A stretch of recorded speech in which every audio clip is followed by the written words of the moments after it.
right, let me just say about Joe Biden. I have.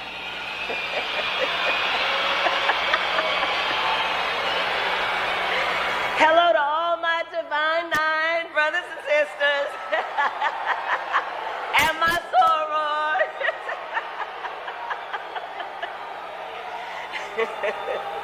And to all my HBCU brothers and sisters. Well, it's not looking good for Kamala Harris, Kamala Nominam, Cackle Momentum, all that kind of stuff. Can she keep it up for 50 more days? I would have told you it should have been over by now. But we have a new statement from a whistleblower at ABC, finally releasing late Sunday night. We've got a weird new accent getting debuted by Kamala Harris, and some less than stellar polling numbers coming from even CNN being forced to report fairly on them, which is extremely rare. And we're going to get into that after a super quick word from Preserve Gold. Many of you out there are worried about the US dollar. We've been living in an increasingly uncertain time with inflation, the rise of digital currencies, stock market volatility, and recession warnings. Financial analysts are urging Americans to get prepared right now, and that's why you should strongly consider physical gold and silver to help protect your retirement accounts like IRAs and 401ks. Big agree. Preserve Gold can explore the right options for you and help you take the first step toward protecting your wealth. Today, they are giving my viewers a no obligation free wealth protection guide that contains 25 pages plus of detailed information. Text the word quartering, one word, to 50505. Learn how you can help put physical gold and silver into an IRA or 401k, and even purchase precious metals for delivery directly to your home. That's also something people should consider. Preserve Gold has hundreds of 5-star reviews and millions of dollars in trusted transactions with satisfied clients. Additionally, you can get up to $15,000 in free gold and silver with a qualified purchase. Again, text quartering to 50505 or visit offers.preservegold.com/thequartering to receive the exclusive offer today. Let's first look at these documents, which I don't know. There's some interesting things in them. Look, if you watched the debate, you knew that there were shenanigans going on, right? The whistleblower documents didn't really blow my mind. You know, what the big takeaways were, of course, the Harris campaign received particular accommodations, including, but not limited to, the providing of a podium significantly smaller than used by Donald Trump, and assurances regarding the split-screen television views that they would be favorably impact Kamala Harris's appearance relative to Donald Trump. If you notice, it is almost like she knew that because she spent the whole time making weird faces. Did you notice that? A lot of weird rehearsed faces from Kamala Harris, and that's probably a part of that. It was also agreed, this is the interesting part, that Donald Trump would be subjected to fact-checking during the debate, but Kamala Harris would not face comparable scrutiny. This is widely known throughout the company that Donald Trump would be fact-checked. In fact, various people were assigned to fact-check observations it was perceived that the candidate Trump would make during the debate. In fact, Harris' campaign required assurances that Donald Trump would be fact-checked. This was done via multiple communications with the Harris campaign, whereas the Trump campaign was not included in those negotiations. To my understanding, any rules, negotiations, and conversations pertaining to the debate should have had both Trump and Harris campaign involved. Harris campaign had numerous more calls regarding the debate rules without Trump being aware or even on the call. So secret phone calls happening. I mean, anybody who watched it knew that that is what was going on, right? I mean, it was obvious. The Harris campaign was also provided with sample questions that, while not the exact questions, covered similar topics that would appear during the debate. Furthermore, the Harris campaign imposed restrictions on the scope of questioning, including no questions regarding the perceived health of President Joe Biden. Well, they did not ask any of those. No inquiries related to her tenure at Attorney General in San Francisco. That also did not happen. No questions concerning her brother-in-law, Tony West, who faces allegations of embezzling billions of dollars in taxpayer funds. I don't care about that. outside of the fact that, family, she's got nothing to do with that. If she's got nothing to do with that, it shouldn't be a part of it. I was never a big, like go after Hunter for Hunter's sake until it, it was like, oh, how do you get that job in Ukraine at Burisma? And how do you get all this? And how do you get all that? Family should be off limits until such a point in which it's not.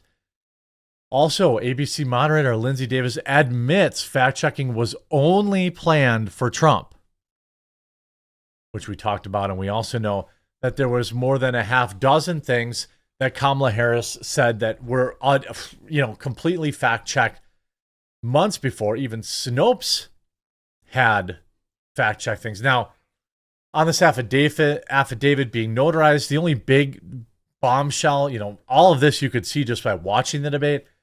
And right now, let's worry about ABC later. We've got 50 plus days to the election. That's why I keep telling people to follow Tailgates #4 Trump on X and get involved on the website. But I mean, yeah, they colluded against him, but anybody who watched that now, Travis for Trump writes, the Kamala campaign is in big trouble now. The whistleblower affidavit has been released showing that ABC colluded with the Kamala campaign, proving illegal collusion. This is textbook fascism and should result in Kamala Harris immediately being removed from the ballot. That's not going to happen. This should be resolved before the election. That's also not going to happen. This is sadly, a distraction. It really is. I know you probably are like, no, dude, it matters. It's important. Well, it does, and I don't disagree with you. However, okay, we have 50 days. So if we spend the next 50 days talking about how corrupt mainstream media is corrupt, we're not going to be focusing on the issues, which is the most important thing, is bringing who Kamala Harris really is to light. That's what needs to happen. Kamala Harris raises eyebrows with another, quote, mysterious accent at Congressional Black Caucus. I mean, this is a woman that is like, I don't even really understand what she, what she thought this is gonna. Listen to this. I have to say, it is so good to be back. And let me just say about Joe Biden, I have. Cackle, cackle, cackle, cackle, cackle, cackle, ha ha ha ha. All my divine nine brothers and sisters. My divine nine brothers and sisters. Vice President Kamala Harris raised eyebrows after appearing to shift accents once again during her address to Congressional Black Caucus Foundation Saturday night. See, when Trump takes time out of his day to interview with black journalists, they set him up. They are rude, combative. They're allowed to ask him tough questions, but they came across as, outright butt nuggets the entire time. Kamala shows up and they're like, oh, she's black just like me. Her. I don't actually believe black people are like this. I think they're probably a bunch of old white ladies cheering for her. You see, going back to the whistleblower, ABC whistleblowers allege affidavit surfaces top claims about the debate. Here are the top claims. 1, Kamala Harris received similar questions in advance to the debate. We already knew that was going to happen. The Harris administration allegedly prevented ABC from questioning Joe Biden's health. We knew that was going to happen. They reportedly blocked inquiries against Kamala Harris's brother-in-law. Again, embezzling billions in taxpayer money. Okay, taxpayer money. Maybe that is worth it. ABC employees were said to be fearful of potential retribution from Trump. Well, this is why he's got to, win now. They deserve it. The whistleblower claims to have secret recordings proving Harris administration pressured moderators to fact-check Trump. Well, I'd like to hear those. ABC was also allegedly instructed on which questions to avoid during the debate during Kamala Harris. Neither of the three parties involved in the debate, Kamala Harris, Donald Trump, or ABC News, have reacted to the affidavit yet. I don't think Trump should even worry about it. I mean, he can tweet about it, but he's got to get after it. He's got to get after it, man. He's got 50 days. He's, I know the polls, quote unquote, don't matter, but he's still behind in the polls. He needs to get out there. He needs to activate his base. He needs to tell them how important it is that they register to vote, that they find a reluctant Trump voter or a lazy Trump voter. I know there are a lot of them out there. All right. Get them to the polls. Pokemon Go to the polls. Remember that? Voter turnout will decide this election, not the issues. I mean, that's whose base is more excited, more pumped up to go vote. That's why I started Tailgates for Trump. Have you got your stickers yet? Pick up 50 of these and put them around everywhere. Hand them out to every waiter and waitress you tip. Hand them out to people, at your job. Put them on your billboard. Put them up in the urinals. I don't know. Near them. I mean, not in them. Also, GOP Oversight Committee now investigating Kamala Harris's Vice President, Tim Walz. 50 days to go. Tim Walz under investigation. The Committee Oversight of Accountability Committee is continuing to investigate the Chinese Communist Party, political warfare operations, including those seeking to co-opt and influence important figures in elite political circles to benefit the Communist People's Republic of China. On August 16th, 2024, the committee requested information about the CCP-affiliated entities and officials with which Mr. Timothy Walz engaged. As well as any warnings on information of the Federal Bureau of Investigation. Tim Walz now under investigation. Doesn't mean he's guilty, but it does mean they're looking into him. They're looking into it. Look what CNN says. CNN says Warren Harris currently in a polling danger zone. All right, so, it's not that surprising, Mr. Berman, from my undisclosed location. You'll never guess where I am. So take a look here. National polls in the last month, including leads within the margin of error. Look, Kamala Harris leads in pretty much every single national poll. National polls are meaningless. She's going to win the popular vote, probably. Maybe not, but probably. Led in 9 of the polls that have been released over the last month. Trump has just led in 1 national poll over the last month, and we've had 1 tie. Oh, I think they're actually talking about these polls. So 1, 2, 3, 4, 5, 6, 7, 8, 9. Trump is actually leading in 3. If we include 10, Trump leads in 3 or is tied. Kamala leads in 1, 2, 3, 4, 5, 6 of the 10. So obviously that's not great. However, this is, look at this, 9, 11 to 9, 13, 9, 11, 9, 12, 9, 11, 9, 13.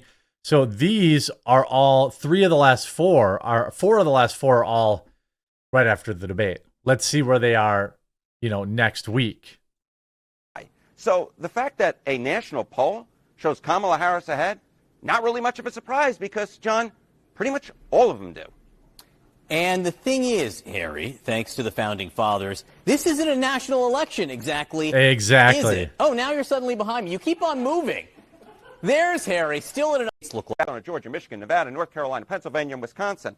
Harris is only ahead by 0.3 points. Yeah. So the bottom line is, in those 7 key battleground states, it's a significantly tighter race than it is nationally, John. No kidding. So Al Gore and Hillary Clinton are calling right now, Harry, asking what the chances are that Harris could win the popular vote but lose in the Electoral College. High. Okay. So basically, you note that 2.5-point lead nationally here, right? Okay. Harris's chances, if she wins the popular vote by 2 to 3 points, the chance she wins the Electoral College is only 53%. The bottom line is, once you have to get all the way north to about 3 to 4 points for Harris to have a clear chance, the clear majority chance, the popular vote at this point is about 70%. But the chance she wins the Electoral College is only about 50%. So the bottom line is, at this hour, John, there's about a 20% chance that Kamala Harris wins the popular vote, but actually loses in the Electoral College. That's actually a 30% or a 50% chance, right? I mean, they're starting to panic. Electoral College map hands Kamala Harris another state. This is. But if you look at this map, it looks like she loses that. So it'll be interesting. CNN analyst. If Trump outperforms his current polls by just a single point, that's why Tailgates for Trump is so important. Get these stickers. Get on the site. Get your email address in there.